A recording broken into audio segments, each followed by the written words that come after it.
L'apôtre Pierre, l'un des 12 apôtres de Jésus, celui qu'on appelle souvent Saint Pierre, n'a pas toujours été un leader religieux. En fait, avant de devenir un disciple du Christ, il dirigeait une petite entreprise familiale en Galilée, au nord d'Israël. Dans l'émission d'aujourd'hui, nous allons parler de l'événement extraordinaire qui a fait basculer la vie de Simon-Pierre, pêcheur de Galilée.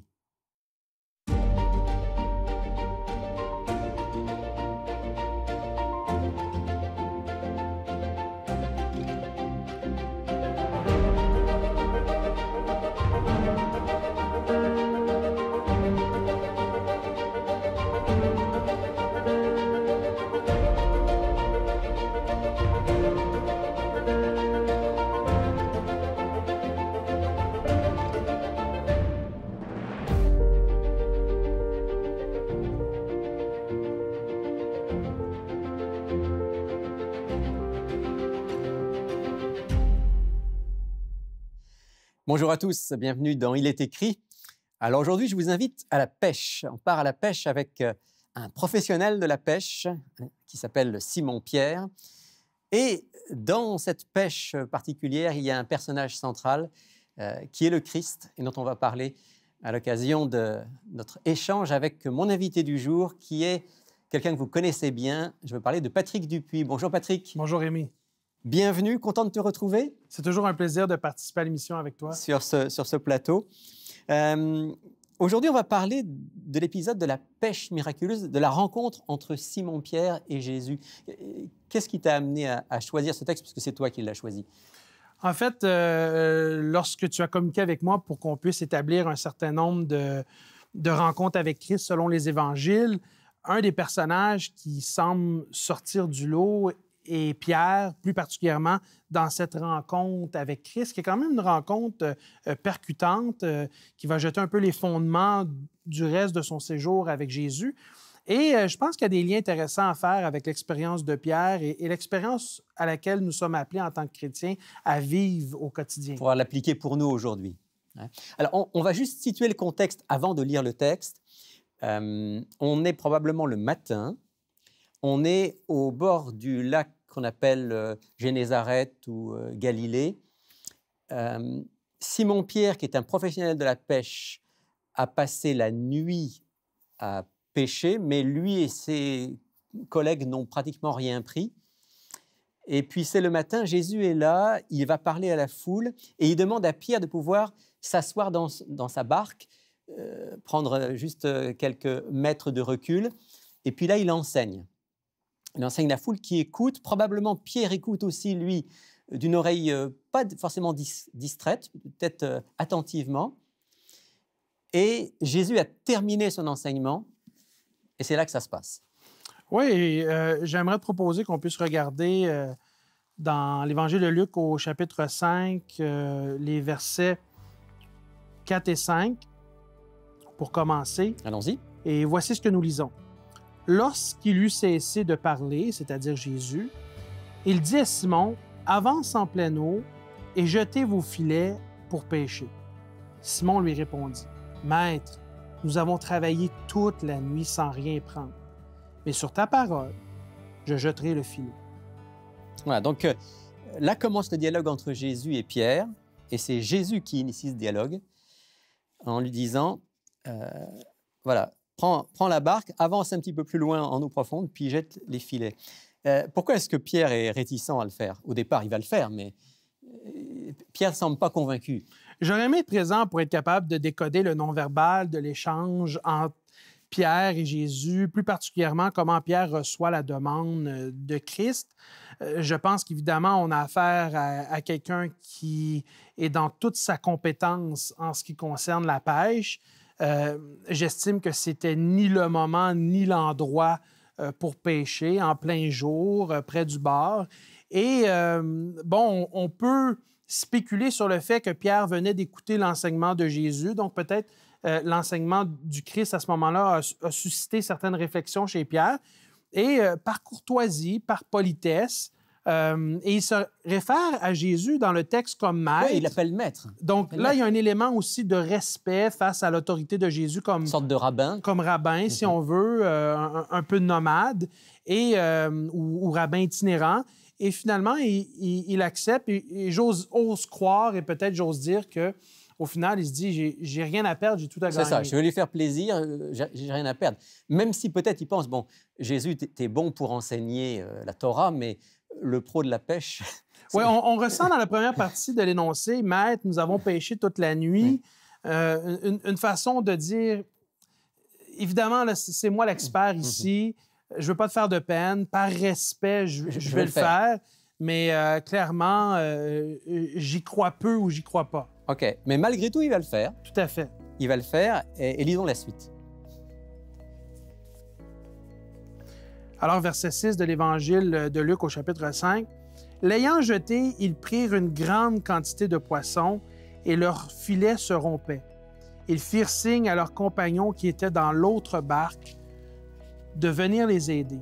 Ils vinrent et ils remplirent les 2 barques au point qu'elles s'enfonçaient. Quand il vit cela, Simon-Pierre tomba aux genoux de Jésus et dit, « Seigneur, retire-toi de moi, parce que je suis un homme pécheur. » Alors là, il y a beaucoup de choses dans ce qu'on vient de lire, mais alors déjà, il y a ce miracle. Là, on parle de miracle. Il jette les filets. On n'est pas à la bonne période du jour, optimale pour pêcher. Et pourtant, ils ont une quantité de poissons au point, dit le texte, que les filets se rompaient. Ça veut dire que c'était énorme. Jésus donc fait ici un miracle. Qu'est-ce que Jésus veut dire à Pierre à travers ce miracle? Je pense qu'il y a plusieurs choses qu'on doit décortiquer ou on doit lire dans ces passages. Entre autres, on voit que Jésus, dans cette rencontre avec Pierre, va initier la relation avec lui, va lui demander de faire quelque chose qui sort un peu du rationnel ou de la logique de ce qui était pratiqué habituellement au niveau de la pêche. Au-delà de cela, je vois aussi Jésus qui s'intéresse au quotidien de Pierre. Qui se passe sur son terrain, finalement. Oui, qui vient de le rencontrer là où il est, dans ce qu'il fait, dans ce qui lui appartient, au cœur de sa profession. Et il y a là un élément intéressant par rapport au fait que Pierre vient de vivre une grande frustration. Évidemment, je pense que si on était à sa place, d'avoir passé toute la nuit sur les eaux, à déployer nos filets, essayer de réfléchir, mais pourquoi ça ne fonctionne pas? Pourquoi est-ce qu'on n'est pas capable de prendre du poisson? Et le lendemain matin, exténué, fatigué, un peu découragé, on se fait demander de poser un geste qui sort un peu de... Qui ne paraît pas logique. Exactement. Et tout ça, en fait, c'est Jésus qui va jeter les fondements de ce qui va venir par la suite. Et on a la pêche miraculeuse, qui est quelque chose d'assez incroyable, tellement qu'ils sont obligés d'appeler les compagnons de l'autre bateau. Les 2 filets sont remplis. Pierre n'est pas dupe, avec toute l'expérience qu'il a. Il sait bien que ce n'est pas normal. Il sait que ça relève du miracle, qu'il n'y a pas d'explication logique ou rationnelle à donner à cet événement, d'autant plus qu'il vient d'entendre Jésus parler et enseigner. Et là, il commence à faire une espèce de calcul mental, à savoir qui est cet homme. Et je pense qu'il fait un constat assez rapidement sur qui Jésus est. On va y revenir sur qui est cet homme, parce que ça, c'est le cœur du texte. Quand même, tu as dit quelque chose d'intéressant tout à l'heure. Tu as parlé de la frustration de Pierre et du fait que Jésus vient en quelque sorte le rencontrer dans cette frustration. Est-ce qu'on peut essayer de faire une application pour aujourd'hui? Parce que ça ressemble souvent à nos vies, ça, d'être parfois frustré. Oui, je pense qu'il y a plusieurs d'entre nous. Moi, je me suis déjà retrouvé dans cette même situation où, on vit des frustrations dans notre vie quotidienne, on est confronté à certaines difficultés, à certains obstacles. Et je pense que Dieu, dans son amour, dans son désir de se révéler à nous, fait un pas de plus vers nous, se manifeste, se révèle, répond à notre besoin, à notre frustration. Besoin immédiat parfois. Exactement, dans le but ou l'optique qu'il désire qu'on puisse le reconnaître. Faire confiance. avoir en quelque part un acte de foi à son égard. Et Pierre, en fait, Dieu n'a pas entendu que Pierre le reconnaisse comme Messie ou comme Dieu.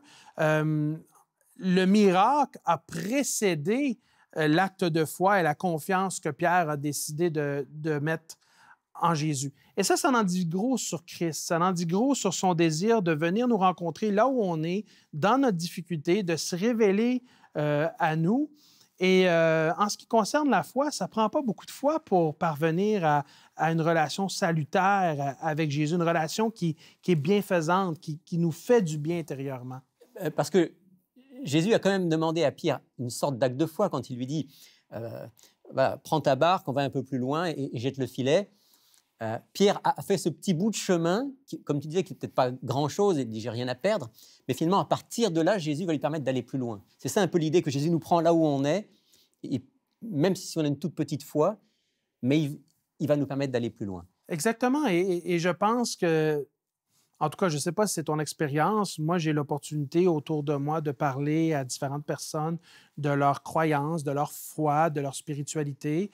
Et parfois, ce qui m'étonne, c'est qu'il y a cette perception que Dieu est tellement loin, que Dieu est inaccessible, qu'il faut presque s'auto-flageller pour vivre une expérience telle qu'elle est décrite dans les Écritures, une rencontre avec Jésus. Et or, c'est tout le contraire, un simple désir authentique qui vient de l'intérieur de soi-même et un élan vers Dieu. Aussi petit soit-il, un cri du cœur à l'égard de Dieu est souvent suffisant pour démarrer une expérience personnelle avec Christ. Et comme tu l'as dit, et on va le voir un peu plus loin dans le texte, c'est le début pour Pierre d'une vie qui va être une vie extraordinaire. Tout à fait. Et évidemment, là, dans le texte, il y a plusieurs éléments. Si on veut lire un peu plus, il y a des éléments qui vont se succéder rapidement et qui vont jeter un peu les fondements de ce que Pierre va vivre avec Jésus pour ensuite être porteur du message de l'amour de Dieu pour l'humanité. Alors, avant d'être porteur de ce message, il y a ce verset que tu as lu tout à l'heure, au verset 8 du chapitre 5 de Luc, où il est dit que quand Simon-Pierre voit ce qui se passe, donc le miracle, il tombe aux genoux de Jésus et lui dit « Seigneur, éloigne-toi de moi parce que je suis un homme pécheur. » Est-ce qu'on peut expliquer cette réaction un petit peu surprenante quand même de Pierre? Oui, en fait, c'est une prise de conscience et parfois on peut trouver ça difficile en tant que chrétien. Moi, je me souviens de ma première expérience avec Christ dans le début de la vingtaine. Quand on rencontre Dieu pour la première fois, on est capable de se voir tel que nous sommes pour la première fois également. Et parfois, c'est difficile. Et l'objectif de Dieu dans tout ça, ce n'est pas de nous faire vivre de la culpabilité ou du dégoût de soi-même ou une mauvaise estime de qui nous sommes, mais c'est plutôt de nous montrer sous notre vraie lumière pour qu'on soit capable d'en arriver à dire « par moi-même, je ne serais pas capable de m'en sortir. Par moi-même, je ne serais pas capable de devenir la meilleure version de ce que je veux être. » Et nécessairement, au même moment, Dieu nous révèle qu'il est là pour nous aider à s'améliorer, à devenir meilleur, à devenir mieux, non pas par nos propres forces, mais avec son aide, progressivement dans une relation de mentorat, entre autres, où on va pouvoir grandir spirituellement. Donc, réaliser qu'on a besoin de Dieu, on a besoin du Christ, on a besoin de son pardon, on a besoin de sa force pour changer. Mais il y a presque dans le texte, Patrick, quand je lis ce verset, on a presque l'impression que Pierre aussi, il a conscience d'être en face de quelqu'un qui est tellement au-delà de ce que lui, il est. Hein, on ressent comme une sorte de révérence. Je ne sais pas si tu suis ce que je veux dire. Là, hein. Quand on rencontre le Christ, à la fois c'est extraordinaire, mais en même temps on se dit c'est quelqu'un. C'est quelqu'un, le Christ. C'est pas juste c'est un ami, mais c'est quand même quelqu'un d'extraordinaire. Peut-être c'est ça l'adoration, quand on parle d'adoration. Tout à fait, mais je pense qu'au cœur de l'adoration, et en tout cas, je réfléchis à l'expérience que Pierre a vécue avec Jésus dans la barque, je réfléchis à ma propre expérience avec Jésus, ce qui m'a conduit à la révérence de Dieu, à l'adoration de Dieu. c'est que quand je l'ai rencontré pour la première fois, autant j'ai ressenti un dédain de moi-même, donc mon état de pécheur, à quel point dans mes pensées, dans mes gestes, dans mes paroles, j'étais pas à la hauteur de ce que je voulais être et j'étais déçu. Au cœur de tout ça, j'ai découvert l'amour de Dieu pour moi. Et je pense que dans la barque, la manière que Jésus s'est adressé à Pierre, la façon dont il l'a regardé, le miracle auquel il a été témoin, et j'ai la conviction que émanait de Christ l'Esprit de Dieu, l'essence même de Dieu. Et Pierre a été frappé d'un amour inconditionnel. Pierre a été frappé par la présence de Jésus en lui disant, écoute, je te connais, je sais qui tu es, et quand même, je t'aime et je veux t'amener à une meilleure version de toi-même. Et je pense que jusqu'à ce moment-là dans sa vie, Pierre n'avait pas fait l'expérience de qu'est-ce que c'est que d'être vraiment aimé de façon inconditionnelle. Autrement dit, et je crois que ce que tu dis là est vraiment très important, si Pierre s'est senti tout petit face à Jésus, mais s'est senti aimé. Absolument. Et ça, c'est fondamental à l'expérience chrétienne. Et je pense qu'intérieurement, c'est ce que nous recherchons tous, consciemment ou inconsciemment. On recherche à être aimé, on recherche à être accepté, on veut être intégré. Et on sait qu'on a des défauts, on sait qu'on a des lacunes et on essaie, par différentes recettes qui nous sont proposées dans la société aujourd'hui, vieilles ou nouvelles, de devenir et de s'épanouir. Et on vit plusieurs échecs. Et en tout cas, en ce qui me concerne, la découverte de Dieu, la rencontre personnelle que j'ai eue avec Christ, en me référant à ce que Pierre a vécu dans la parole de Dieu, c'est quelque chose qui m'a fait énormément de bien. Et alors, ce qui montre aussi que certainement Pierre a senti qu'il était aimé, que Jésus avait même une relation particulière avec lui, c'est la fin du texte. Peut-être on peut juste lire la fin le verset 10, deuxième partie du verset 10, en particulier. Donc, ils avaient tous un petit peu ce sentiment d'être en face de quelqu'un d'extraordinaire.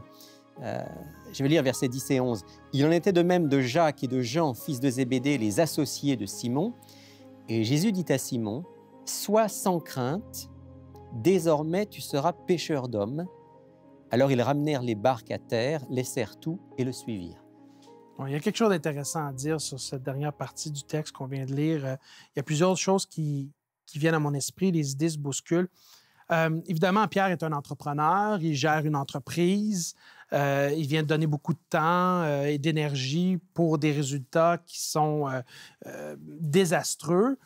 Jésus arrive et le rencontre dans son besoin, fait un miracle et pourvoit de façon matérielle.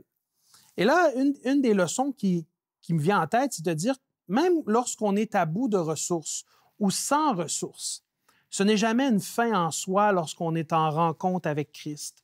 En fait, on peut être à bout de nos ressources spirituelles, à bout de nos ressources émotionnelles, à bout de nos ressources sociales, à bout de nos ressources mentales, même nos ressources physiques.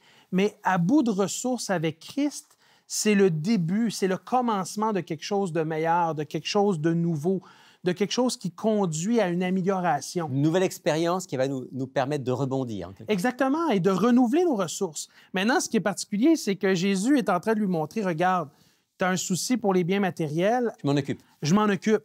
Mais d'emblée, il fait un miracle et Pierre, j'imagine qu'il s'est dit, écoute, si Jésus embarque dans mon entreprise... S'il fait ça tous les jours, là... on va devenir milliardaire. C'est sans contredit. Mais du coup... Jésus demande à Pierre de tout laisser et de le suivre. Et je pense que le miracle, c'est entre autres réalisé pour être capable de démontrer à Pierre, écoute, si tu acceptes d'être avec moi, ce qui te manque à l'intérieur de toi, moi, je vais le combler. Et tout le reste... Pour le reste, t'en fais pas. Je vais m'en occuper. L'idée, c'est pas de dire je vais te rendre riche. L'idée, c'est de dire je vais m'occuper de toi, je vais prendre soin de toi, tu manqueras de rien. Et la véritable richesse pour moi, c'est pas nécessairement les biens matériels, bien que ces choses-là sont nécessaires. C'est cette richesse intérieure, c'est cette paix qui est possible en Jésus. Et cette mission qui lui est confiée, puisqu'en fait, c'est bien une mission, un pêcheur d'hommes. D'ailleurs, on voit que Jésus utilise le langage de Pierre. Il aurait pu dire, je vais te faire de toi un prédicateur, je vais faire de toi un évangéliste. Non, il dit, tu seras un pêcheur d'hommes. On voit à quel point Jésus est capable d'imaginer les choses pour que Pierre comprenne de quoi il s'agit. Oui, ça va être progressif. On voit dans les évangiles que Pierre va grandir aux côtés de Jésus, va l'observer, enseigner, va s'impliquer auprès de Jésus dans sa mission. Et c'est transformateur. Je veux dire, si t'arrive quelque chose de bien ou tu découvres quelque chose qui fait du bien, c'est impensable de le garder uniquement pour soi. Et je pense que Pierre a vécu une rencontre avec Jésus qui... Tellement forte. Exactement. Et qu'à un moment donné, c'était plus fort que lui, il devait la partager avec autrui. Et je pense que c'est ce que nous vivons en tant que chrétiens. Et évidemment, on veut être dans le respect des croyances des autres. On ne veut pas se faire harcelant ou incommodant. Mais en même temps, je veux dire, si moi, j'ai découvert quelque chose qui m'a fait autant de bien, qui m'a apporté une guérison intérieure, qui m'a aidé à passer par-dessus des blessures émotionnelles, qui m'apporte un soutien quotidien, pourquoi je m'empêcherais de le partager à des amis, à des collègues, à des gens que je côtoie? Ensuite, à eux de voir si ce message résonne en eux et s'ils ont le goût eux-mêmes de faire l'expérience de foi que Pierre a fait dans les Écritures. Il y aurait beaucoup à dire encore, Patrick, sur ce texte en particulier, le fait qu'il laisse tout pour le suivre. On voit que la rencontre est tellement forte que pour eux, ils disent ça vaut la peine d'embarquer dans cette nouvelle entreprise.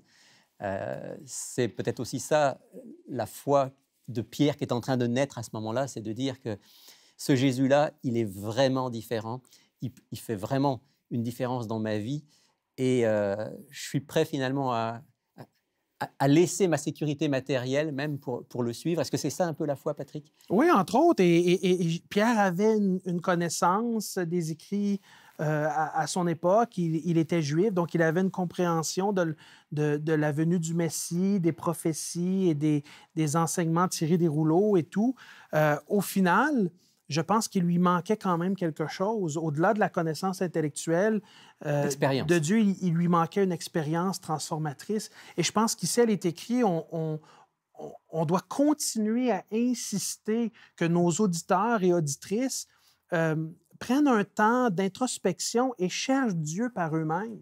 Parce que lorsqu'ils découvriront Dieu par eux-mêmes, ils vont entreprendre une quête de sens qui leur appartient par l'entremise des études bibliques et d'une relation de prière et de foi avec Jésus. En fait, c'est ce qu'on cherche à faire.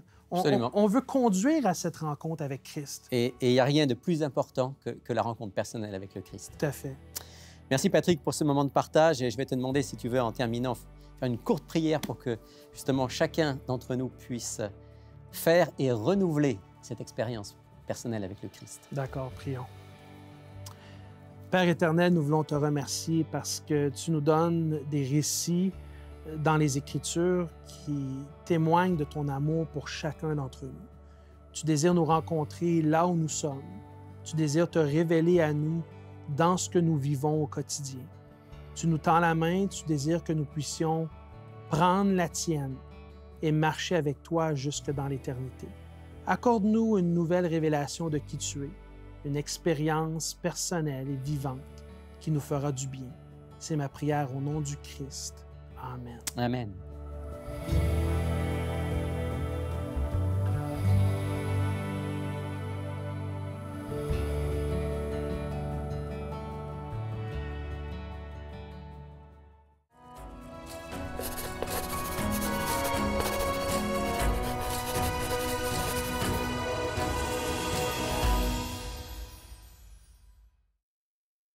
Bonjour France. Bonjour Rémi. Aujourd'hui, tu vas nous présenter l'offre de la semaine, comme chaque semaine. Oui. Et on propose quelque chose qu'on devrait peut-être proposer encore plus souvent. On est dans Il est écrit, oui. C'est la Bible. Oui, bien sûr, la Bible, il faut l'offrir plus souvent, effectivement, je suis d'accord avec toi. Alors, ce qu'on décide d'offrir, c'est 2 nouveaux formats, nouveaux dans le sens, c'est la première fois qu'on les offre. Alors, c'est 2 Bibles de la version Louis II. mais les traductions diffèrent. C'est-à-dire, je vais commencer par celle que tu as entre les mains parce que... C'est des Louis II révisés, comme on dit. Hein? Voilà, C'est ça. révisée en 1978. La Louis II traditionnelle, c'est 1910, mais celle-ci, c'est 1978. Et on a souvent des auditeurs qui nous appellent, qui nous disent « On veut la Bible que Pasteur Rémi Ballet a entre les mains. » Oui. Puis je sais que c'est celle que tu préfères, mais j'aimerais ça que tu nous dises pourquoi. Oui, celle que je préfère. Disons que c'est celle avec laquelle je travaille, j'étudie habituellement. C'est la Bible qu'on appelle à la colombe. Ce que j'aime, c'est que j'ai quand même été habitué, comme peut-être certains auditeurs, à la version second au départ, hein, la plus répandue dans les milieux protestants en général.